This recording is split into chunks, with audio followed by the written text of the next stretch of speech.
That was when he landed. You see that guy that went to see him? His name is Adeola, Solomon Adeola. He is a senator representing a senatorial district in Lagos. One of the 3 senators representing Lagos. That's the guy. But for the past 8 years, when Tinubu couldn't get anybody to manipulate politically in Ogun State, I mean, usually what he's been doing for a period like this was to send different, after grooming them in Lagos, it will groom, Lagos as it is, pretty much look like, those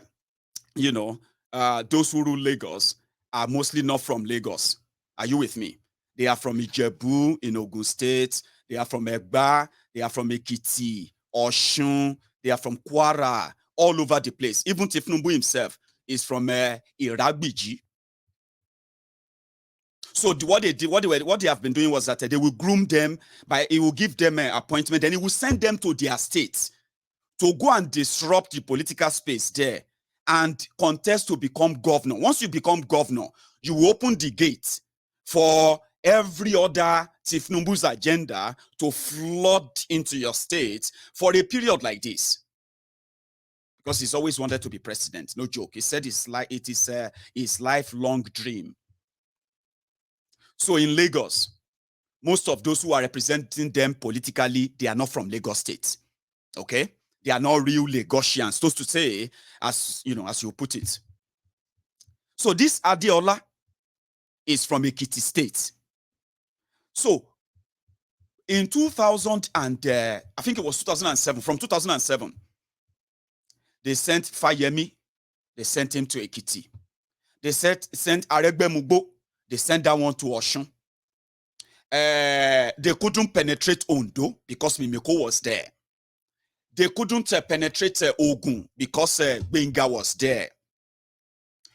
By and large, it's always been his dream to get all his loyalists as we call them Ajele. That's what we call them in Ogun State. For those of us who knows all their tricks and all of that. And let me tell you something. What they always do is that they will bring the Lagos money into all these states. They will buy those poor, impoverished politicians that are local politicians. They will buy them and all of that, okay? Then once they get what they want, they will elevate them. Once they elevate them, give them some money, then they are loyal to Tinubu. So it's never really a success in Yoruba land. When they say Tinubu control Yoruba land, whoever tells you that, they have no clue. But there has always been an attempt. It has always been an attempt to have his people planted everywhere. So he didn't succeed in Ogun State. In fact, he ran into a troubled water with Ibikunle Omoamushi, right, who became governor in 2011. So he ran into troubled water with him because Amosun will not hand over Ogun State to him. He wanted to keep everything to himself. And they are never of good friends, for those who know. So when Amosun was in his second term in 2015, before 2015, this Solomon Adeola, senator representing a senatorial district in Lagos, suddenly decided that he is from Ogun State. So they started hunting for a family house for him. Which family will adopt him? Which family will adopt him? After he's been he's been in their politics in Lagos till he became a senator. I think it was his second term or third term senator then. But just to go into that Ogun State, they brought him into Ilaro. Long story short, in 2015, Amosun ensured that that guy running towards the helicopter, he had no stay in Ogun State. So they quickly recalled him back to Lagos and they gave him a return ticket to the Senate. He is currently, from 2015 to 2019 right now, he is still a senator representing a place in Lagos. But the investment in Ogun State is their their own access point. So what they are planning now is that in 2023, you see that guy, Solomon Adeola, whatever, is going to be the senator representing Yewa. Are you with me? He will be the senator representing Yewa in 2023. Then by their 2027, that's their permutation, no, not me. That's their permutation. No. By 2027, he will be qualified enough to be governor because Yewa in Ogun State, they've never produced governor since the creation of Ogun State. So all this permutation is the first person. In order to boost his profile, when Tinubu landed in Ogun State, he was welcomed by his anointed son, Yayi. They call him Yayi. This is the game they play with us. And then when you look at the Yorubas who claim to be smarter, you realize that they are not actually, those who claim to be smart and supporting these criminals, yeah, they are not really smart, all right? What they claim to be smart is because of what they can get from them. Because if they pay attention very well, right, you realize that it doesn't make any sense. No. Well, he arrived in Ogun State, and Yayi welcomed him. Then they moved on to another place because it was a tour. Where's that, the other one? Hang on for me for 1 second. Because they are all like a short clip here and there.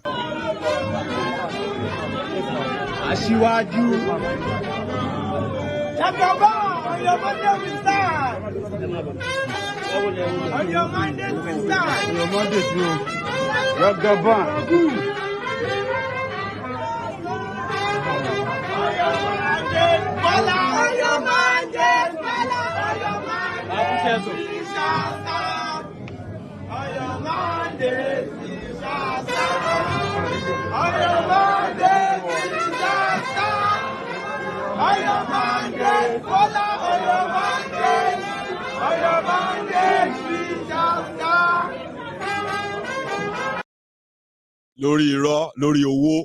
Then they took him to Awujale's palace, where he peed himself.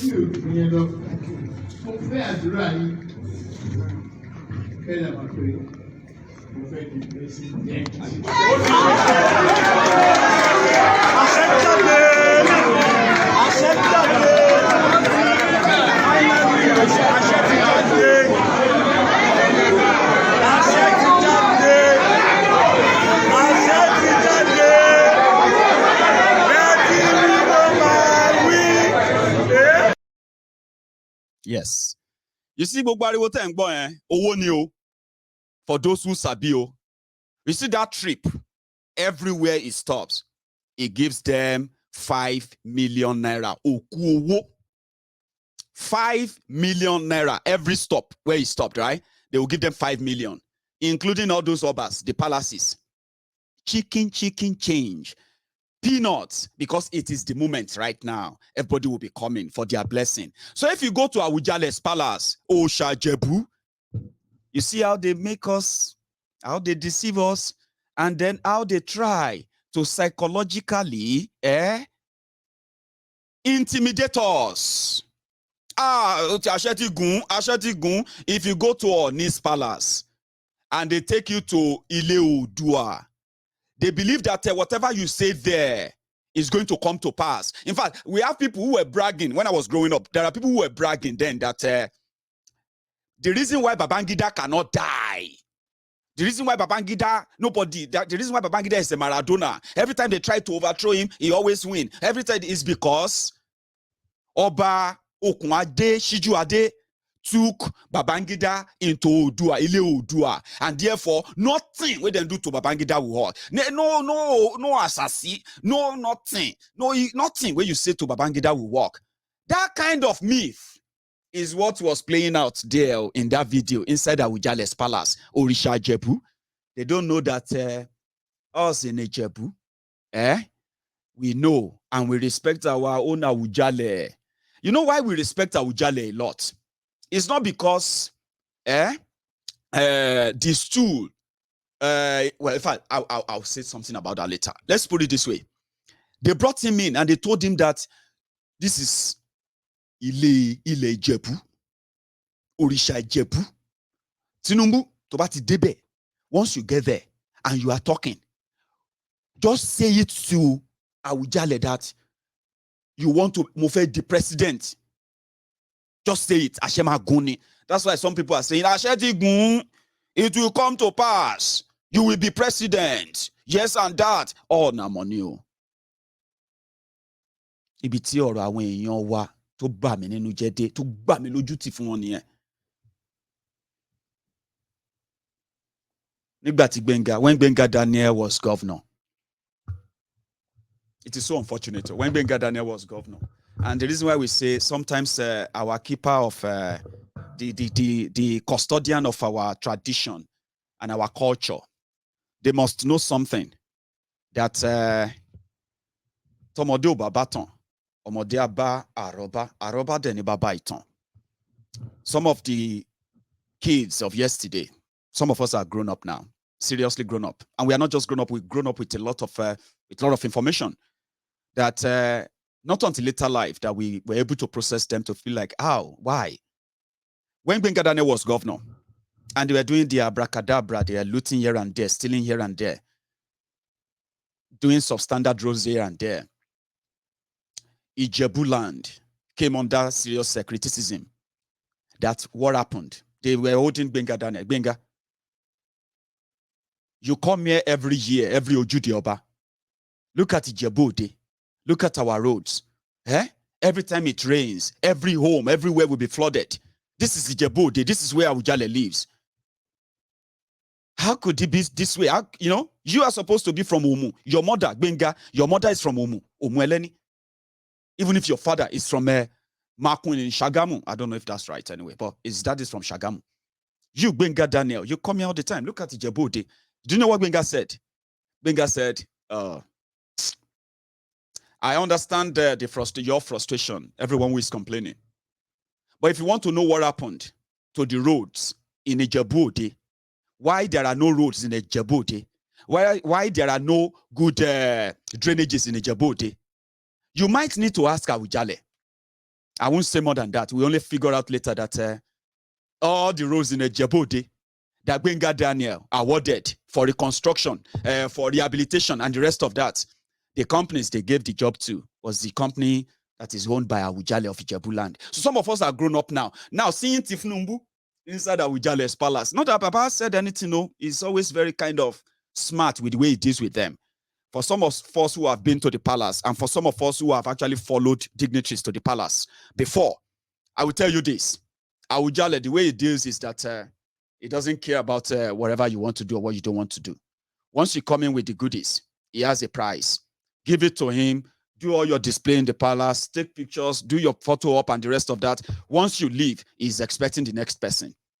I'm saying this because it is always very, very important for all of us. If we want to see things done differently, if we want things done right, we must unlearn what we have learned. Because some of these things, they are all intertwined. They are like into one another. When you look at those, when you are looking for those who brought us to this level, you will realize that those who are following you and looking for those who brought us to this level, they are also involved.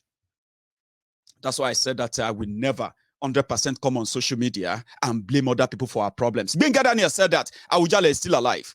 I'm talking about 2007, 2003, 2007, 2011. Gbenga said that publicly. He said, if you want to know what happened to why Ijebu roads are like that, maybe you should ask Awujale.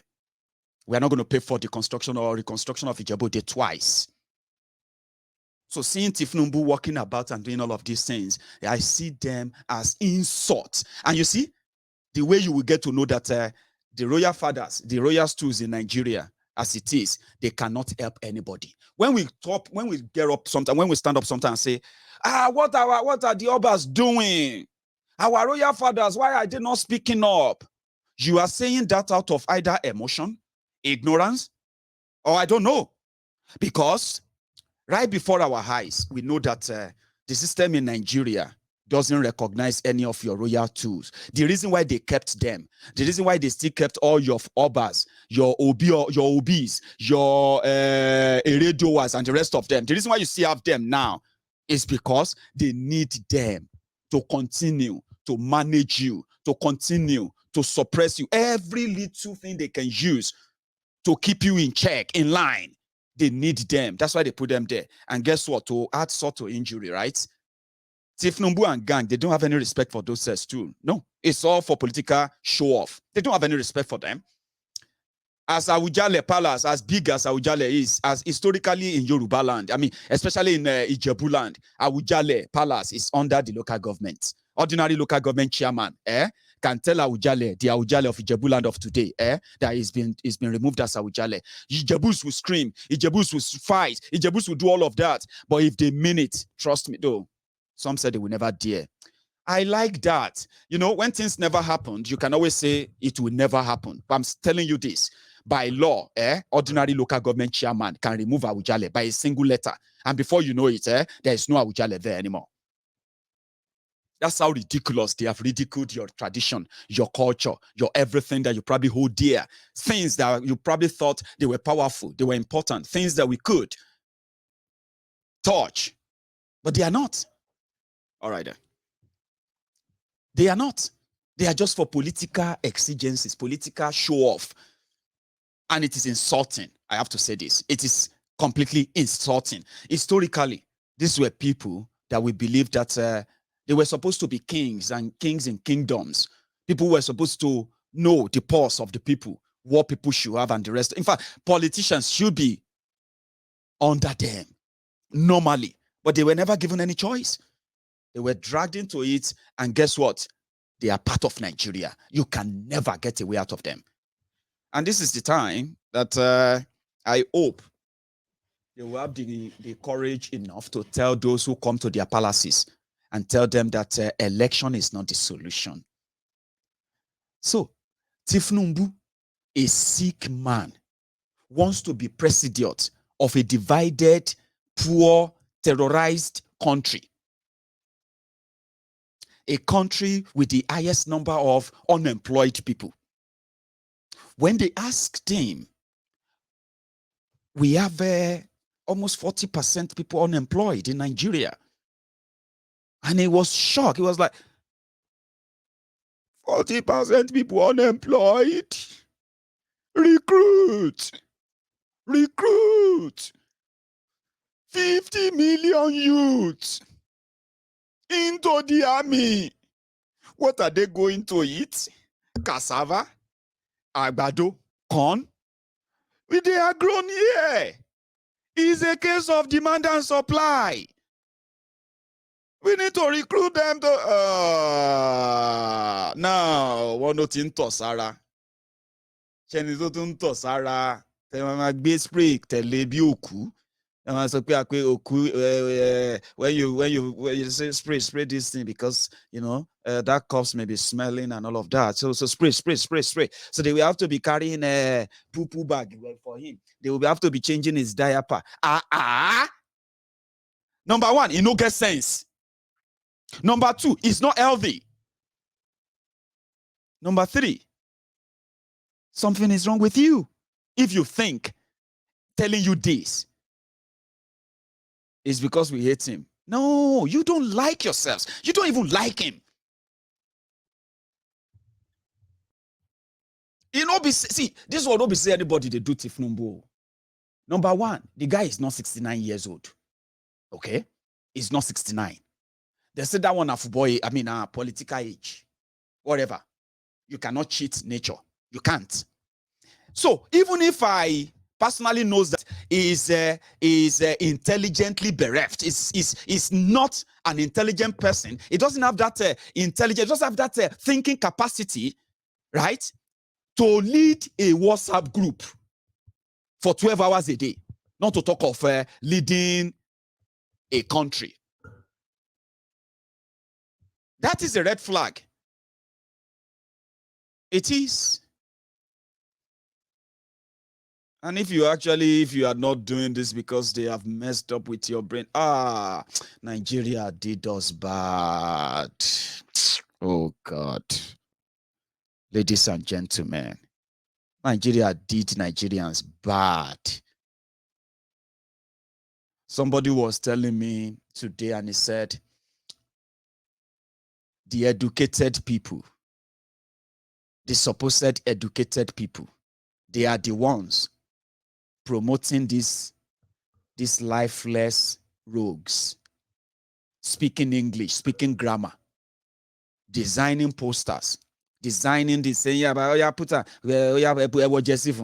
Put Jesse there and put Salubata pẹ̀lú ẹ̀. Ó yẹ ẹ wọ Kampala fún. Kẹ wọ Concussion mọ́ pẹ̀lú ẹ̀. Ó yẹ ẹ fún ní Panama. Ẹni kò dé kí lorúkọ ẹ̀, ẹni kò dé Ọ̀lẹ́ntẹ̀ láàfáà pẹ̀lú ẹ̀. Ó yẹ you know what I mean? Packaging and the rest of that. Educated people. But when the Kasala come bust, they will blame the uneducated, the illiterate. They will blame them and say, you see all these poor people. Now them, they collect 500 naira to vote. Who orchestrated the payment of 500 naira? Who are those who are making the payment? Educated people. They are the ones abusing me. They are the ones who can type on social media. Shut up your mouth. Because he can read and write. Educated buffoon. Educated morons. They will speak grammar, come bring the calamity. Then blame the poor or blame the uneducated.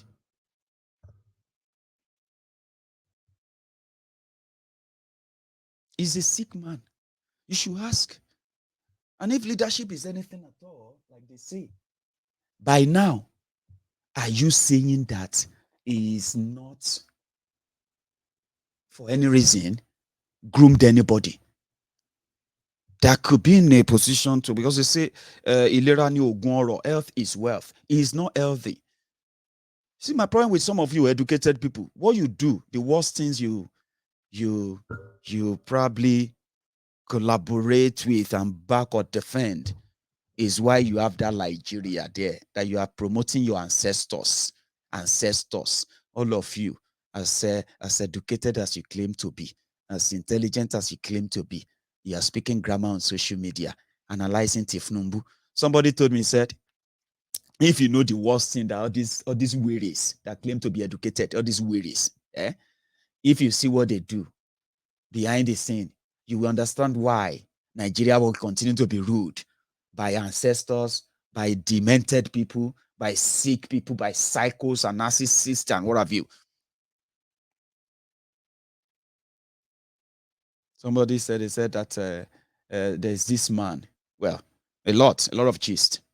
Imagine somebody in Nigeria who is claiming that Nigeria is working, and the person is driving everywhere with a bag of rice in his boots because he can't leave it at home. Now he's so scared. I mean, he's worried that they are eating a bag of rice in his house a month. And because he doesn't want them to eat a bag of rice, he wants to measure what they are eating. They say if you go to the homes of all these people that you call the educated people who look all right, who look like they are living this and that, if you see what they condone, what they indulge in and all of that, you understand why they will always defend Tinubu. They always want a Bukwari because they do worse behind the scene. Imagine somebody driving about. You are going to work. There's a bag of rice in your car, in your boot, in your trunk. And when you get home and they say that you want to eat rice, then you come down, then you open the boot and you bring the measurement and you measure for your daughter. Oh yeah, that's for the night. You lock the trunk. But on social media, you are this pro. Nigeria is okay. I bought a bag of rice last week for 22,000 rice. It's getting cheaper. When they talk about the economic downturn, when they talk about the insecurity, oh, I still travel to this and that. Educated people, they are the most deceitful if you see them in Nigeria. Very deceitful people. Two-faced. So when they now speak grammar, Tinubu is a Chevron manager in 1920. Tinubu was the one who started Antigua and Montenegro. Tinubu was the one who wrote the Constitution of Liberia. Tinubu is this and that. Meanwhile, when they say, okay, but Tinubu and his gang have been in charge of Lagos for so time, can we start discussing things one by one? Can we? Or shall we? No. Shut up your mouth. You just ate Tinubu. It's because you ate him and the rest of that. Because you can speak grammar. Now, like you drag Bokwari on and everybody now come they eat sawdust. They show sawdust. They display sawdust. They display sandbags as rice pyramid. Yet people no fit buy rice. People no fit eat rice. Because you spoke grammar to drag them into this nonsense. So educated people, you have to be very careful of them. People who say they can read and write, you need to be very careful. Okay. Yesterday, I told you something about those who attacked Doloye Sunday Igboho's house. You remember that? Right. I think I should quickly drop this. So in one of my statements, I said that auxiliary, is the one behind the attack on the people wearing Oloye Sunday Igboho's t-shirt and the face cap and all of that.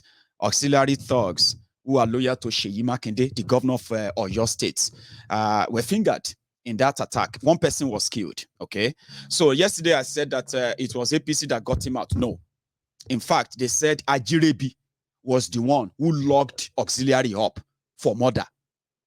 So it was Seyi Makinde who freed him and made him the disciplinary committee chairman for the park managers or park whatever in Oyo State. Are you with me? So it was Seyi Makinde who freed this guy from prison. And since his release, he's been a terror. There was a time that they unleashed their violence, park manager violence in Iwo Road, Ibadan. And there's this this young man, who was due to travel out of Nigeria, where he had a phone shop in that part of Ibadan. When this auxiliary guy, who was arrested and jailed for murder, yeah, I'm talking about the guy sitting there in pink. Seyi Makinde is wearing his own logo there, right? So when he was arrested and jailed for murder, Seyi Makinde brought him out. And since he's been brought out, the violence in Oyo State, even though they said it's controlled, now it's being coordinated by them, or committed by them. And I bet they are untouchable, just like the ones who are running mad, berserk in Lagos. You get what I mean now? So I think we should correct that, okay? It was Seyi Makinde, PDP, that released auxiliary from prison. So the murder charge and the people they killed, they never get convicted or they never serve the jail time for it. Okay, so we hope that the governor of Lagos, the governor of your state, Seyi Makinde, will cease the hostility against his fellow Yoruba brothers and sisters. I mean, you are the governor, okay?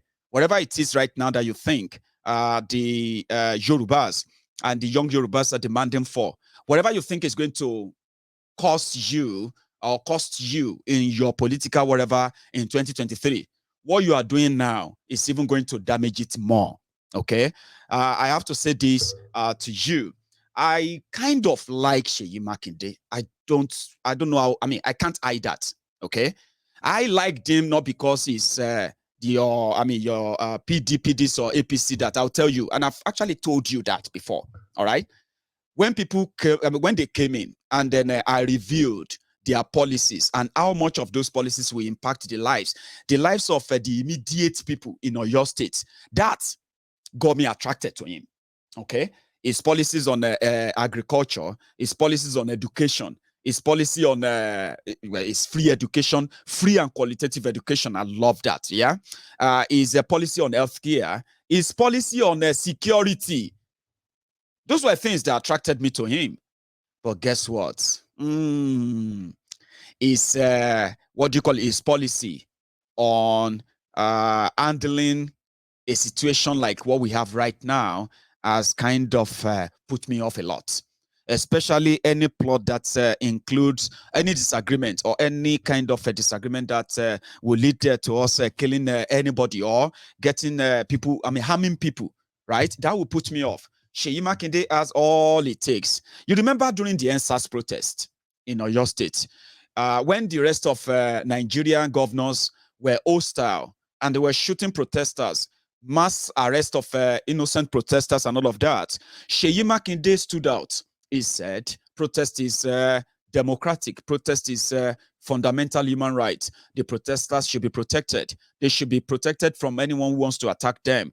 It made deadlines. I reported it at the time, but I didn't know that Seyi Makinde would sit back and watch what they have done and watch without any action what they have done to Sunday Igboho in the last 1 year. And it seems that those who said is behind it, they are already making better sense now. What else do we want to prove? We heard what auxiliary has been doing. We know what they did. We know what they are still going to do. But who can tame them other than the person who freed him from prison? So all of you who are political friends of Seyi Makinde, I don't know what he's up to. He's a billionaire, and they said that billionaires are never going to be your friends. So don't ever think a billionaire, a billionaire philanthropist, or a billionaire politician, especially billionaire politician, is your friend. They are not your friend. And Sheyi is also about to prove that, or he is proving that to us.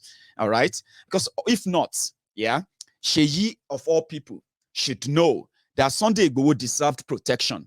What is working on? In fact, he even agreed with Sunday Igboho in one of his interviews, but he just disagreed that Igboho took the action upon himself to go after those terrorists. But he agreed with the grievance of Igboho and everybody, all Yorubas. He said it publicly, but secretly, he was in bed with those who want to kill Igboho, those who want to burn down Igboho's house, those who burn down Igboho's house. And since they have been committing all these crimes against him, right, against Igboho and against all the Yorubas in Ibadan and environ, right, we have never seen anybody arrested for the crime. They walk in, they kill, they macheted people, they lock shops, they destroy things, destroy people's properties and all of that. Nobody gets arrested because, remember, they are state sanctioned. So whatever Sheyi Makinde's plan for 2023 is, that he believed that Igboho's freedom is going to hinder that, we are going to say to him that all he is doing right now, we even make it worse for him. I mean, we are keeping the record, though. We are keeping the record. And they said, I forget it, you know, not get number, nothing can change GSM. Well,